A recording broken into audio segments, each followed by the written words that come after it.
राधे राधे दोस्तों। क्या कोई इतना बड़ा पापी हो सकता है कि गया जी में श्राद्ध करने के बाद भी उसे मुक्ति ना मिले? क्या कोई प्रेत साक्षात भगवान के धाम जा सकता है? पाप मोचनी एकादशी के पावन अवसर पर मैं आपको सुनाने जा रही हूँ श्रीमद् भागवत महापुराण की वो रोंगटे खड़े कर देने वाली कथा, जहाँ एक महापापी धुंधकारी ने 7 दिनों में अपनी तकदीर बदल दी। आखिर कैसे एक बांस के टुकड़े से एक प्रेत को मोक्ष दिलाया, तो चलिए जानते हैं। तुंगभद्रा नदी के तट पर आत्मदेव नाम के एक विद्वान ब्राह्मण रहते थे। सब कुछ था, बस संतान नहीं थी। दुखी होकर जब वे प्राण त्यागने जंगल गए तो एक सन्यासी ने उन्हें एक दिव्य फल दिया और कहा, इसे अपनी पत्नी को खिला देना, पुत्र रत्न की प्राप्ति होगी। आत्मदेव की पत्नी धुंधली स्वभाव से कुटिल थी। उसने फल खुद न खाकर अपनी गाय को खिला दिया और अपनी बहन के बच्चे को अपना बताकर पालने लगी। उस बालक का नाम रखा गया धुंधकारी।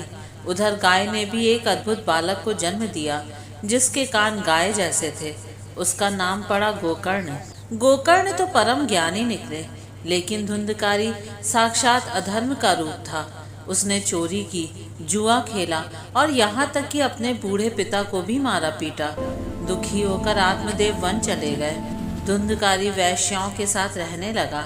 अंत में उन्हीं वैश्याओं ने धन के लालच में धुंधकारी के गले में जलते अंगारे डालकर उसकी निर्मम हत्या कर दी। अकाल मृत्यु और घोर पापों के कारण धुंधकारी एक भयानक पिशाच बन गया। वह प्यास और भूख से तड़पता रहता।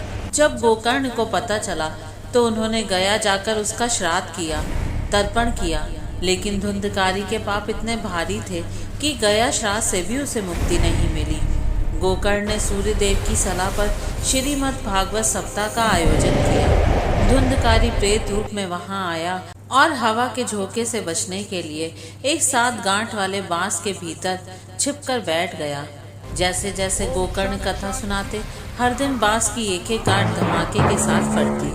7वें दिन 7 गांठें फट गईं और धुंधकारी प्रेत योनि से मुक्त होकर दिव्य चतुर्भुज रूप में प्रकट हुआ। साक्षात भगवान के दूत उसे विमान में बैठाकर वैकुंठ ले गए।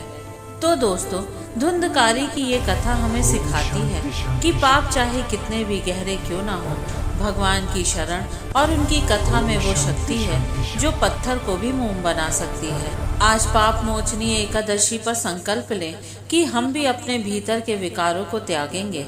अगर आपको यह कथा प्रेरणादायक लगी हो तो वीडियो को लाइक करें और कमेंट में जय श्री कृष्णा जरूर लिखें। ऐसी ही और आध्यात्मिक कथाओं के लिए हमारे चैनल को सब्सक्राइब करना ना भूलें। मिलते हैं अगले वीडियो में, तब तक के लिए राधे राधे।